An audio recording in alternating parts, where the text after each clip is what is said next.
Shalom saudara yang dikasihi Tuhan Yesus Kristus. Selamat malam, salam sejahtera buat saudara semua dimanapun saudara berada. Damai dan sukacita oleh Roh Kudus melimpah senantiasa dalam hati dan kehidupan saudara semua.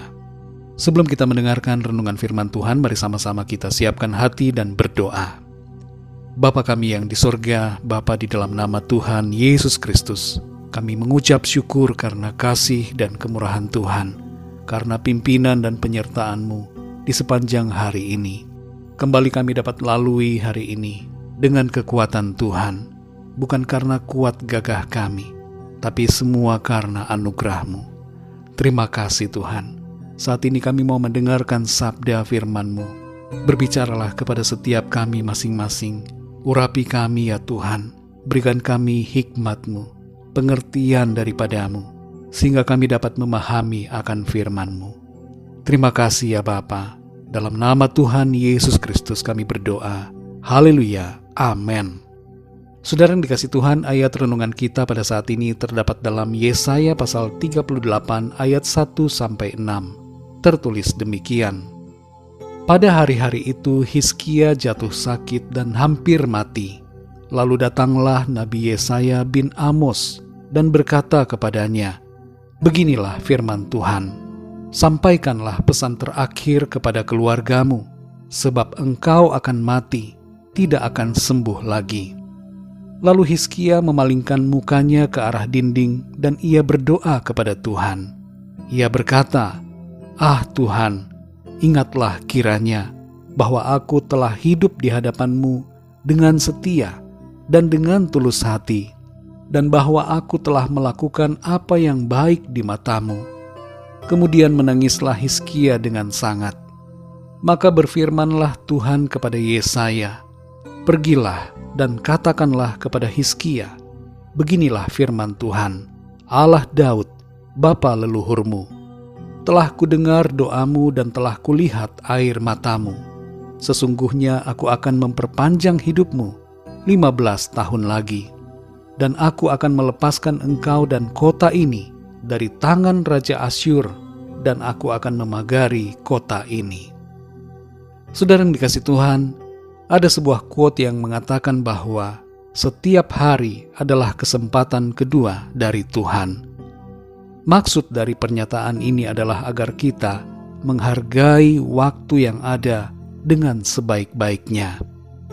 Tuhan dapat memberikan kesempatan kedua kepada kita untuk kita pergunakan bagi kemuliaan Tuhan dan mengubah sikap haluan hidup kita. Raja Hizkia suatu saat mengalami penyakit yang sangat berat dan membuatnya akan mengalami kematian. Nabi Yesaya sudah disuruh oleh Tuhan agar Hizkia menyampaikan pesan yang terakhir kepada keluarganya, karena ia akan mati dan tidak akan sembuh lagi. Mendengar perkataan firman Tuhan dari Nabi Yesaya, Hizkia kemudian berdoa dan menangis di hadapan Tuhan. Secara tersirat dalam ayat ini, Hizkia meminta agar Tuhan menyembuhkannya dan memberikannya kesempatan untuk hidup lebih lama.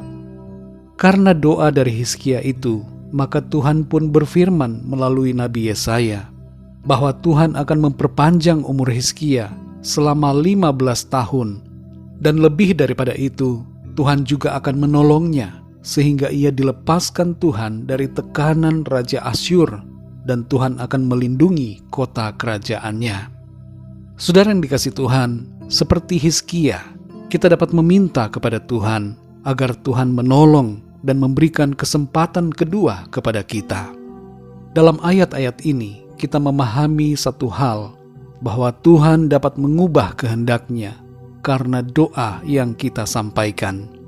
Itu sebabnya saudara, benar apa yang dikatakan bahwa doa mengubah segala sesuatu, karena doa dapat mengubahkan hati Tuhan. Hal ini sama halnya dengan ketika Abraham bersyafaat untuk Sodom dan Gomora, supaya kalau ada 10 orang benar, Tuhan tidak memusnahkan kota itu. Kita membaca bahwa Tuhan mendengar permohonan Abraham, tetapi sayangnya tidak ada 10 orang benar di sana. Ketika bangsa Niniwe akan mengalami hukuman dari Tuhan, mereka bertobat, berdoa dan berpuasa. sehingga mereka tidak mengalami penghukuman dari Tuhan. Doa dapat mengubahkan segala sesuatu. Saudara yang dikasihi Tuhan, kita dapat berdoa agar Tuhan memberikan kepada kita kesempatan yang kedua.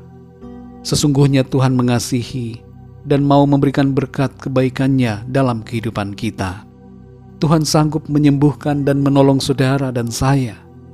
Sadarilah saudara, kalau kita hidup sampai hari ini, itu juga adalah sebuah kesempatan kedua untuk kita mengubah sikap hidup menjadi berkenan kepada Tuhan, dan supaya kita mensyukuri anugerah kehidupan, serta tidak main-main dengan waktu yang berharga yang diberikan Tuhan kepada kita. Ketika Tuhan memberikan kesempatan kedua kepada kita, mari kita pakai itu untuk memuliakan dan melayani Tuhan di sepanjang umur hidup kita dengan apapun yang bisa kita lakukan bagi Tuhan. Mari kita berdoa saudara. Bapa kami yang di sorga, Bapa di dalam nama Tuhan Yesus Kristus, kami sungguh mengucap syukur untuk firman-Mu yang memberikan kami sukacita, damai sejahtera, kekuatan, karena ada pengharapan di dalam Engkau Tuhan. Engkau sanggup menolong, Engkau sanggup menyembuhkan. Kami sadari bahwa Engkau mau memberikan kepada kami kesempatan kedua, sama halnya seperti Engkau memberikan kesempatan kepada Hizkia. Hidup kami ini ya Tuhan ada dalam tangan-Mu. Kami mohon pertolongan-Mu ya Tuhan. Kami berdoa saat ini untuk semua yang sedang mengalami sakit penyakit, agar Tuhan Engkau memberikan kesembuhan, berikan kesempatan yang kedua kepada setiap orang yang saat ini sedang dalam pergumulan, sedang dalam masa-masa kritis, supaya mereka mengalami kesembuhan, mengalami pemulihan, mengalami pertolongan Tuhan, dan kesempatan kedua yang Tuhan berikan, mereka pakai untuk memuliakan nama Tuhan dan melayani Tuhan di sepanjang umur mereka. Terima kasih Tuhan, kami bersyukur karena kami memiliki kekuatan dan pertolongan daripada-Mu. Terpujilah nama-Mu ya Tuhan. Kami juga menyadari bahwa waktu yang ada yang Tuhan berikan kepada kami adalah waktu-waktu yang sangat berharga untuk kami pakai dengan sebaik-baiknya bagi hormat dan kemuliaan nama Tuhan. Di sepanjang malam hari ini kami mohon berkat perlindungan-Mu. Berikan kami tidur yang nyenyak ya Tuhan, dan bangunkan kami kembali besok pagi dengan kekuatan baru, tubuh yang sehat diberkati Tuhan, untuk kami pakai memuliakan nama Tuhan. Kami berdoa untuk yang sedang dalam pergumulan masalah pekerjaan, masalah rumah tangga, masalah keuangan, masalah kesehatan, dan berbagai persoalan lainnya, agar Tuhan Engkau memberikan jalan keluar bagi setiap mereka. Terima kasih Tuhan, kami percaya pertolongan-Mu nyata, kuasa-Mu kami alami dalam hidup kami. Terima kasih Tuhan. Ampuni segala dosa kesalahan kami ya Tuhan. Kami juga mau mengampuni orang-orang yang bersalah kepada kami, dan kami memberkati mereka di dalam nama-Mu. Terpujilah nama-Mu ya Bapa. Dalam nama Tuhan Yesus Kristus, Tuhan dan Juru Selamat kami berdoa dan mengucap syukur. Haleluya, amin. Puji Tuhan, saudara yang dikasihi Tuhan, saya percaya firman Tuhan menjadi berkat dan kekuatan buat saudara semua, dan Roh Kudus akan menolong saudara untuk lebih lagi memahami kebenaran firman Tuhan. Tuhan Yesus memberkati saudara semua. Selamat malam, selamat beristirahat, dan sampai jumpa dalam renungan yang berikutnya. Haleluya.